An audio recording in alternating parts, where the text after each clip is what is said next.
সম্মানিত দর্শকবৃন্দ, voter card নিয়ে চলে এসেছে এই মুহূর্তের সবথেকে বড় এবং গুরুত্বপূর্ণ আপডেট। পশ্চিমবঙ্গে ৪ নভেম্বর থেকে শুরু হতে চলেছে স্পেশাল ইন্টেন্সিভ রিভিশন বা এসআইআর। ইতিমধ্যে নির্বাচন কমিশন এসআইআরের জন্য নোটিশ এবং ইনুমিনেশন ফর্মের ডেমো ফর্ম প্রকাশ করেছে। তো স্ক্রিনে দেখতে পাচ্ছেন ৩টি form, annexure C, annexure 3, annexure 4। এই ৩টি ফর্মের মধ্যে কোনটা আপনার জন্য, কোনটি কিভাবে পূরণ করবেন? কোনো ভুল হলে আপনার আবেদন বাতিল হয়ে যাবে না তো? চিন্তার কোনো কারণ নেই।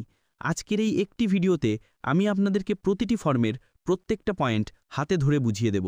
একদম সহজ সরল ভাষায় দেখিয়ে দেব কিভাবে আপনি নির্ভুলভাবে ফর্ম পূরণ করবেন।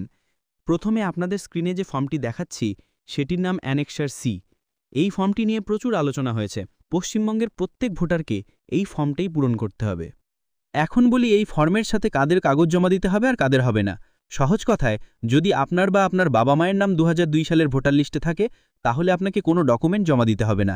আর যদি না থাকে তাহলে কি কি কাগজ লাগবে সেই নিয়ে আমরা আগেই ভিডিও দিয়েছি।